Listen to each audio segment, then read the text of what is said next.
Hi,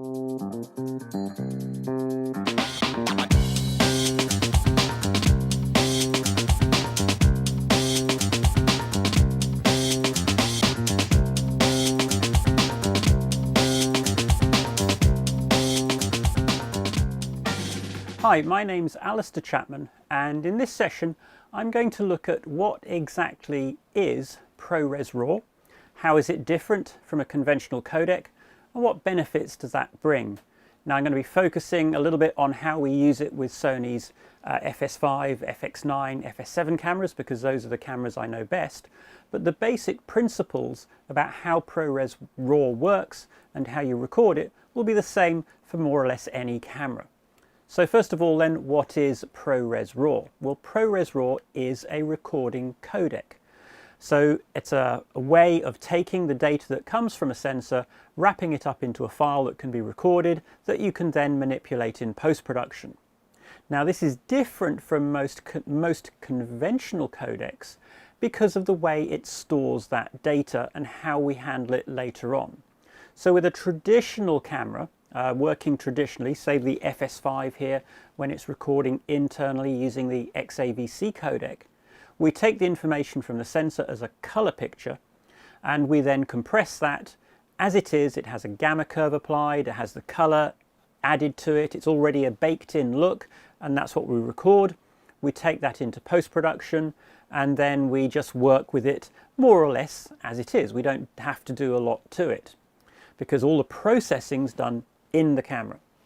Now with RAW, what we do is we take the data that comes off the sensor, and I'll explain this in a little bit more detail in a moment, and we record that, and then we take that into post-production and we do the processing in post-production instead. So instead of processing in the camera, we process in post-production. But obviously to get it from the camera to post-production, we have to make it small enough to be recordable, and that's what ProRes RAW does. So it's a codec designed for acquisition, so that is for your capture at the camera point. You can't use ProRes RAW for anything else, so you can't do your editing, make a program, and then save it as a ProRes RAW file. You can't, that would have to then be regular ProRes. It's just for acquisition and when you shoot. But it's very efficient and it offers really amazing image quality, so it has a lot of benefits. ProRes RAW makes a nice small file. In fact, it's no bigger than conventional ProRes in most cases. Previous versions of RAW, such as Cinema DNG, created very, very large and unmanageable files that required really fast media and for most people were really difficult to work with. And as a result, RAW got a bit of a reputation as being something that was hard or difficult to do. But thanks to innovations in technology coming from Sony with the cameras and other manufacturers, from Atomos with their recorders and the codec ProRes RAW, RAW has become far, far easier, and in fact now for most people it's not actually going to be any more difficult than working with a conventional and traditional codec. So what makes it so efficient? So if we look at this slide here, we'll see this representation of a Bayer sensor. So the vast majority of all the large sensor cameras on the market today, from the FS5 to the FX9 to Sony Venice, they use this filter array above the pixels on a sensor called a Bayer pattern, and it's a pattern of pixels that alternates between blue and green on one line and then red and green on the next line, and from that we can create a color image. Now, one thing that's really important to understand is that the pixels on a video sensor don't actually see color. The pixels themselves just see brightness or luminance. So when light falls on the pixel, it gives an output that represents the amount of light or the brightness of the light that falls on that individual pixel. To create a color image, what we then do is above the pixels we have these color filters, so that the pixel only sees one color or one range of colors of light. So pixel that's under a green filter only sees green light. And when we're recording traditionally in a video camera, so if we take the FS5 here and we're recording XAVC, we take the output from that sensor, we know which pixels represent red, which represent blue, which represent green, and from that we reconstruct a full color picture. So if we're shooting in 4K, The sensor in this camera is 4096 by 2160, which is 8.8 megapixels. We will create three 8.8 megapixel images or color planes, one for red, one for green, or one for blue, or more precisely actually one for lumens Y and then CB and CR, because we normally record what's called component video. But we have three lots of information that represent that color picture, because it is, when we record it in the camera, a color picture. That's what it is. But when we record RAW, we do things very differently. In fact, in the camera it's much simpler, because we don't actually make it into a color picture in the camera. All we do is we take that brightness information from the sensor and record just that. So instead of having three lots of information to make up a color picture, we just take the 4096 by 2160, in this case, of information from the sensor, and that's what we record. So it's just one lot of information. So that means the file is much, much smaller. Then with ProRes RAW, what we do is we take that information and we compress it, and that makes it even smaller. And by this point, even with very light compression, the file is no bigger than a conventional ProRes recording. So it makes it very efficient. The actual creation of the color image is done in post-production. So we take that brightness information, we match that up with knowing which pixel was under which color filter, and in post-production in the computer, it gets turned into the color picture. So one of the advantages that RAW brings is that we do the processing later on in a computer where we have a huge amount of processing power, and we can leverage that processing power to really get a higher quality image. Now, what about file sizes? Because that all sounds like it's going to be really big and take up a lot of disk space. Well, in reality, no, it doesn't. So if we look at this chart here, we can see there's some ideas of how much you'll get on an SSD. And if we take the middle one here, 512 gigabyte SSD, that's my preferred size of SSD. 256 is too small, really. You can't get a lot on that. 1 terabyte, well, if you're shooting at 24 frames per second and you're getting a couple of hours sometimes of material on there, if something does go wrong, if you lose that drive or you accidentally format it, you've lost an awful lot of information.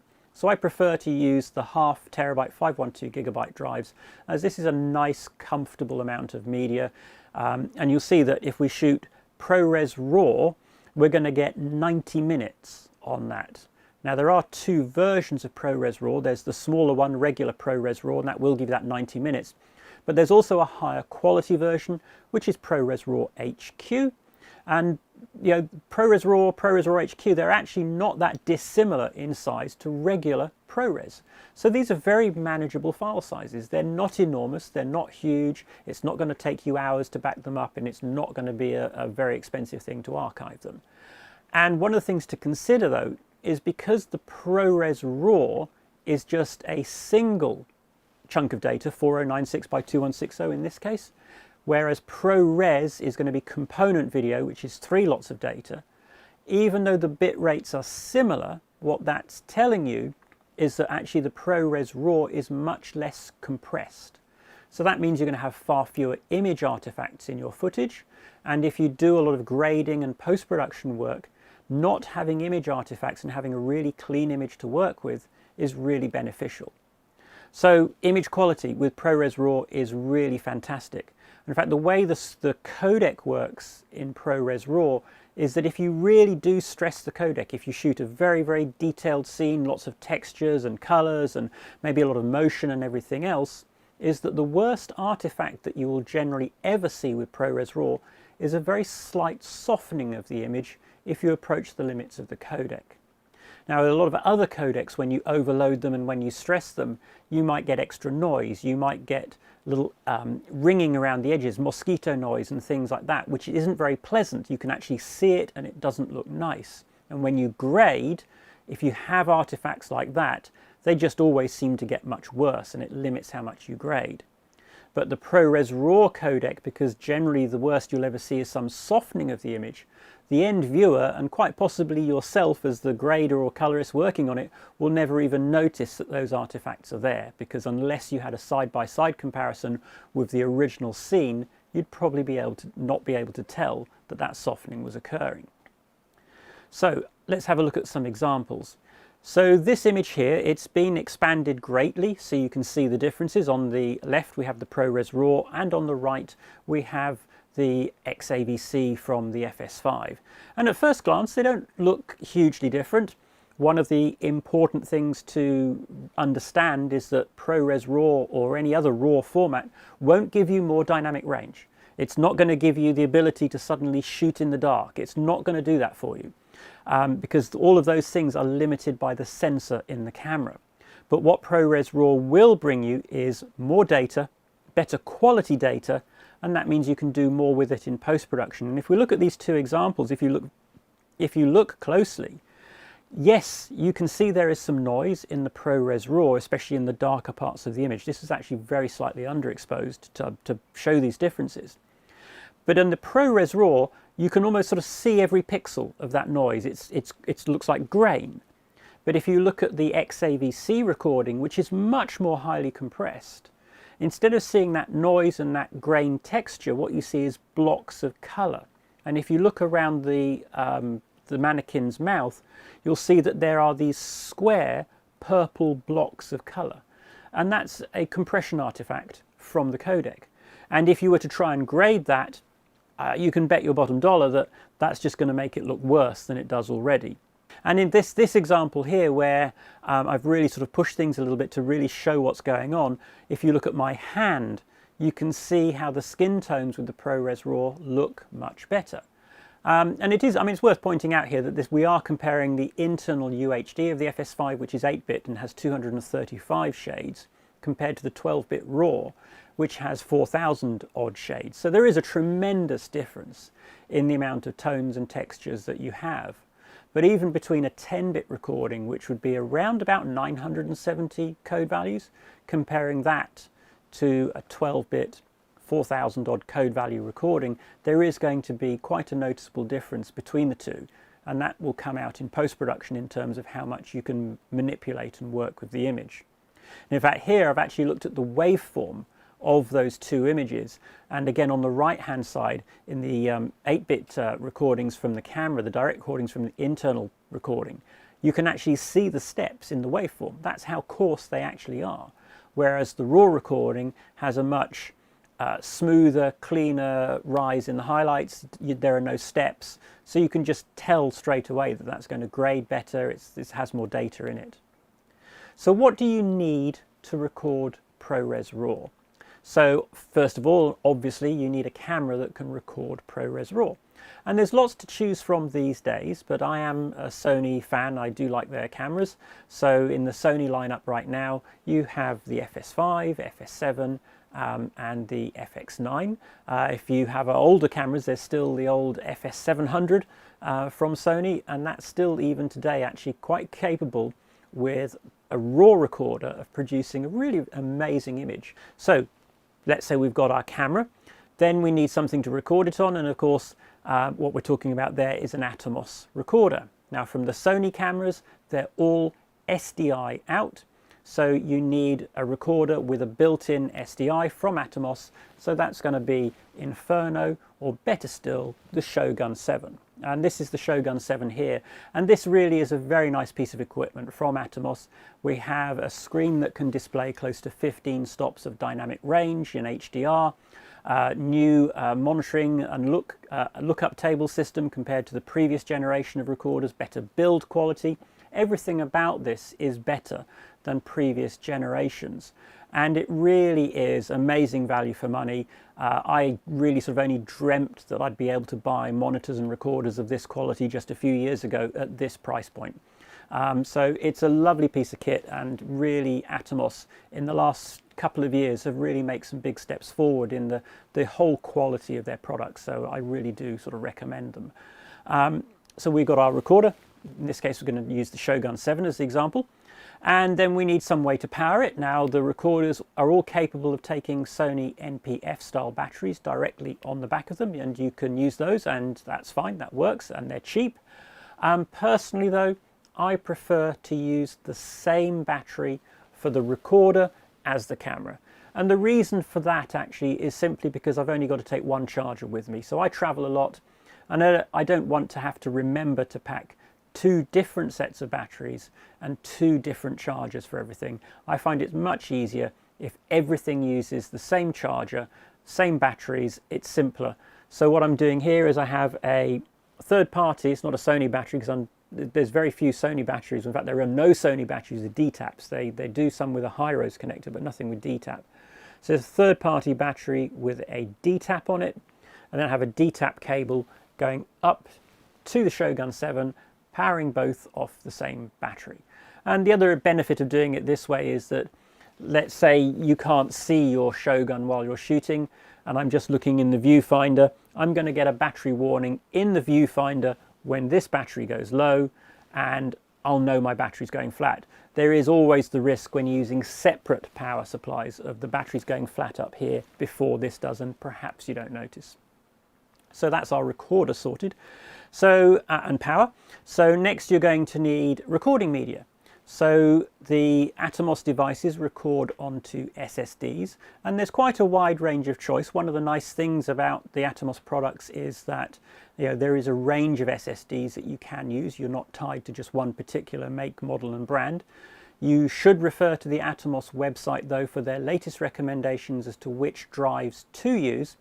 And if you're recording ProRes RAW, you are going to need some of the faster drives, because ProRes RAW can go up to higher data rates than your regular ProRes HQ, just a little bit higher.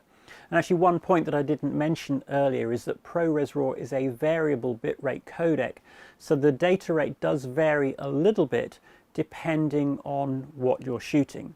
So any run times or record times that you get, they will change a little bit depending on whether you're shooting complex scenes or much simpler scenes, because the data rate does change depending on what you're shooting. Angelbird makes some really great drives, as do Sony as well, so lots of choices with SSDs. Again, look at the Atomos website for the latest information on what's good to buy. You need a way to mount your Inferno on the camera. So right now I've got a very simple, this is actually a little small rig, double ball jointed arm with a thumb screw that tightens up. You could use magic arms, the little articulated arms. You could use dedicated mounts. You could get a cage for your Shogun. There's lots and lots of ways of doing this. But what I will say is that it's really important that it's secure and it doesn't flop around. There's nothing worse than having a recorder on an arm that every time you bump it or knock it sags or droops or moves, or you go to touch the screen and it moves away from you. So whatever you get, make sure it is really secure. I quite like these little small rig double knuckle arms, because when they're tightened up they are really, really solid. It doesn't move, it's very solid. So do your research there, find something nice and secure to mount the recorder.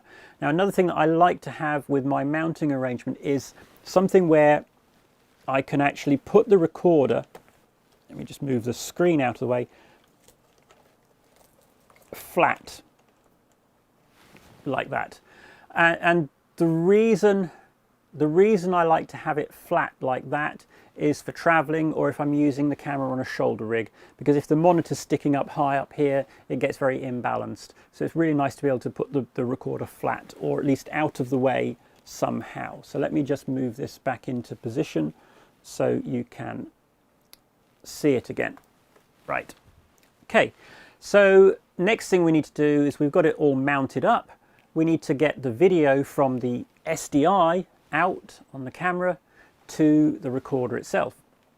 If you're using an FS7 or an FX9 from Sony, you are going to need to buy the appropriate extension unit for each camera. So with the FS7, that's going to be the XDCA FS7, and with the FX9, that will be the XDCA FX9, because without those you can't get a RAW output from the camera.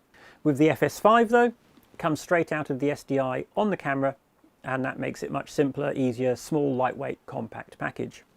Now that BNC cable needs to be very high quality.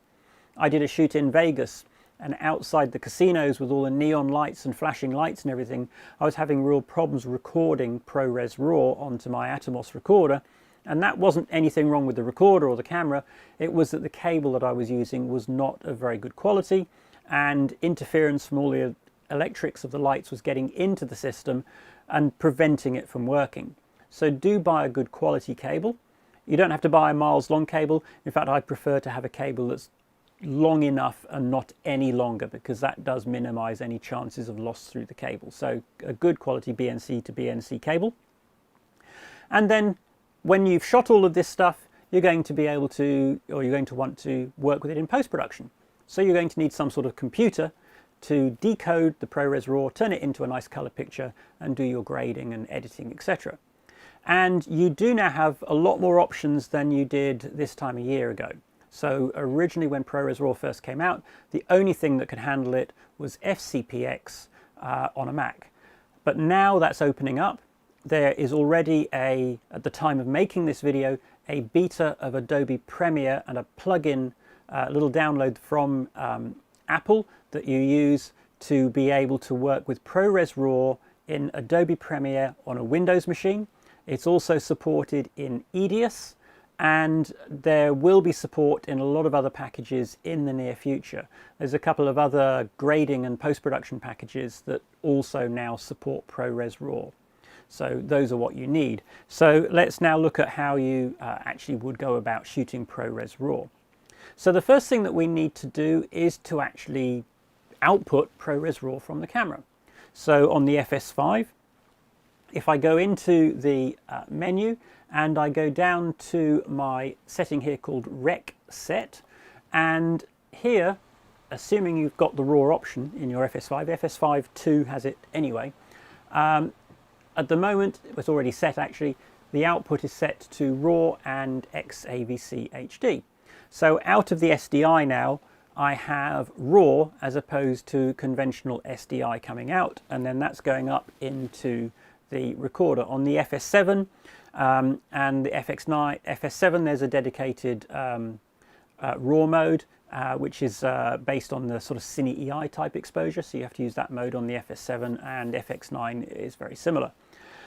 So once we've enabled the RAW out from the camera, then we need to make a couple of changes on the recorder to make sure that what we're recording is ProRes RAW. So let me just come out of the menu there. So on the recorder, you need to go to your input settings, and obviously we're SDI in, and the recorder will actually detect, with the Shogun 7, it does detect that this is ProRes RAW being fed to it. But what we need to do is to make sure that we are recording ProRes RAW and not ProRes. So one of the things that the Atomos products can do that is very clever and very useful is it can take that 12-bit RAW output from the camera and it can convert it to conventional ProRes. So let's say you don't have FCPX, you want to edit in an application that doesn't support ProRes RAW. What you can do is take the RAW output from the camera to the recorder, and then for the recording codec, if I go to record, I could choose the codec here as ProRes. And then I could record ProRes, ordinary ProRes with a log gamma curve applied to it, or a lookup table, however I want to do it. So that does give me the ability to take advantage of that 12-bit output for workflows where I don't have the ability to actually edit or grade ProRes RAW.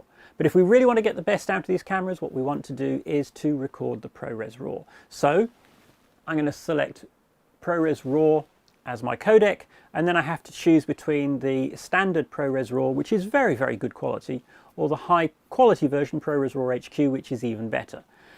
I really struggle to tell a difference between these two when I look at the images. If I don't have enough disk space, my SSD is a bit slow, something like that, I'll use ProRes RAW. But otherwise, I'll use ProRes RAW HQ because the quality is better and it doesn't really take up much extra space. So that's my input settings all set up here. Now, one of the things to consider with ProRes RAW is because we're now outputting a very large dynamic range, we're taking everything that this sensor can capture and outputting that, we're going to be much better off working in a high dynamic range mode in terms of monitoring and everything else. So the next thing to check is that if I go to my input settings again, is the camera output option here I turn on to log and HDR, because now my Shogun 7 is going to operate in its high dynamic range mode, and that's much better for monitoring what is a high dynamic range signal coming out of the camera. So we can now close that. So we've got that far. What else do we need to change on the Shogun? Well, the next thing is, if I go to my monitor options here, is how are we going to look at the image? Now we can look at it as native, in which case we're going to see what comes out of the camera in its native form, or we could look at it as Rec 709. So in native we're looking at the S-Log2 in the case of this camera. We can look at it as Rec 709, which is not HDR, but sometimes that works quite well for getting your exposure right. Or we could look at it as hybrid log gamma. If you're doing a hybrid log gamma production, that would be useful to use. Or we can use PQ, which is the normal HDR profile that's used by Netflix and all of those sorts of people. And actually this is my preferred choice. Or you could load a LUT onto your SSD, load the LUT into the camera and monitor via a LUT. But I prefer to use PQ, and you'll see why as we go along. Okay, so we're pretty much ready to go now. You can see also that I've got the waveform display enabled here. This is a very useful function to be able to use the waveform to see exactly the levels that you're recording at. Now coming back to the FS5. Now what do we have to change on this? Because there are some very important things that we need to do when we're shooting RAW with any of these cameras to make sure that the sensor is working as well as it can be. And this is really important. So on the FS5, we need to go to the picture profiles, and we must use picture profile 7. And if I just go in here, you'll see that picture profile 7 is outputting S-Log2 and S-Gamut. And it's really important on the FS5 that that's what you use. Don't try to use anything else, because you won't be getting everything that the camera can deliver. You'll actually, if you try and use different gamuts, you might find the pictures a bit noisier than they should be. Don't try to use S-Log3, even though you might be using that later on in post-production. You should have the FS5 set to S-Log2. The FS7, when you're using the FS7, should also be set to S-Log2 and S-Gamut, but the FX9, because these newer cameras, bigger dynamic range, S-Log2 can't capture that, the FX9 operates using S-Log3. So we have to set that. The next thing that we need to do is to ensure that the camera is set to the optimum ISO. The only way we're going to get the full dynamic range out of this camera is if it's operating at what's commonly called the base ISO, or its native sensitivity. FS5 and FS7, that's 2000 ISO, so you need to set them to 2000 ISO. The FX9, we have a choice of two different base ISOs, and that's going to be either 800 ISO or 4000 ISO. And it's just a matter of picking the one most appropriate for what you're shooting. Shooting outside on a bright sunny day, you're going to use 800 ISO. Shooting indoors or in very low light, you'll use 4000 ISO. But those are the only two that you should use in that camera, and FS5, FS7, 2000 ISO. Don't try to use anything else, because you're not going to get great results. If you're using dB of gain on the FS5, it should be set to 0 dB gain. Now, one thing that I learnt the hard way with the FS5 is that it's very easy to bump the ISO and gain button down here and to accidentally turn the camera into auto gain, or AGC. So something else I like to do in the FS5 is just to go into the menu and to go here in my record settings, auto ISO limit, and set that to 2000. If you're using dB of gain, you go to the AGC limit and set it to 0 dB gain. And that way, even if you bump that button and it goes into auto, it won't go above 2000. So you won't end up with really noisy, grainy, horrible looking images later on. So the next thing we need to do, of course, is to make sure that we shoot and we expose correctly. Getting the exposure right is very important. One of the things that ProRes RAW or any form of RAW won't give you is the ability to suddenly shoot in much darker situations or extra bright situations that you can't shoot at with log. ProRes RAW and RAW in general isn't some sort of magic trick that makes the camera more sensitive. The sensitivity of the camera is governed by the sensor itself. ProRes RAW or RAW doesn't change that. So it's not going to do some magic tricks that are going to allow us to shoot in the dark. And it is really important when you shoot with log or shoot with RAW that you do expose correctly, because you're going to take that footage into post-production and manipulate it. And if it's a bit underexposed, a bit noisy, a bit grainy, you take it into post, you start working with it, and it suddenly becomes very noisy, very grainy, and you're going to be really disappointed. So getting your exposure right is really important with ProRes RAW. Very often you'll find that exposing ProRes RAW or exposing RAW in general a little bit brighter can be beneficial. And that's simply because when you put more light onto your sensor, the sensor output is greater, and that helps to overcome any noise that the camera may have. And when you take that into post-production and you grade it, you'll end up with a less noise picture. Now, something that's important to understand there, though, is that if you expose brighter, you will lose some of your highlight range, but you will gain some shadow range. So you'll always have the same dynamic range, but what happens is if you expose brighter, your midpoint comes upwards. You lose a bit in the shadows, you lose a bit in the highlights, but gain in the shadows. If you've underexposed, what happens is your midpoint goes down, and when that happens, you get much bigger highlight range, but you lose a lot of information in your shadows. And that typically tends to happen when you're underexposed. You're underexposed, your midpoint comes down, so your image is a bit dark anyway, and then because you're losing data out of the shadows, it gets noisy and grainy, and the next thing you know, it's just not working for you anymore. And this is why I like to use the PQ mode on the Shogun 7, because when you are exposing brighter, because we have such a big dynamic range, we can actually see what's going on with the exposure as we bring it up. So let's just go back to so this is the point where on the viewfinder screen of the FS7, it's looking really bright. On here, it doesn't look really bright. So what that's allowing you to do is it's allowing you to actually see the highlights in the shot, and then you can bring your exposure up to the point where your highlights are not seriously overexposed. So you can actually get a very nice bright exposure which will work really well in post-production, but you can also see what your highlights are doing because we have tremendous dynamic range on this monitor. So for this particular shot, what I can do is I can keep bringing my exposure up and up and up, and I also have the waveform display on here so I can see whether I'm clipping. If the top of that waveform suddenly becomes a flat line, that means everything's clipping. So I can now see, that's the clip point here, and we can just come down just a little bit below that clip point, and we could shoot like that. And this is in photography world, this would be called exposing to the right, and that's another way to work and expose. And this will give you a very, very low noise image when you expose this way, because we're putting the absolute maximum amount of light on the sensor that we can without clipping everything, and it looks really good. If we look at the viewfinder screen on the FS5 right now, it looks really, really overexposed.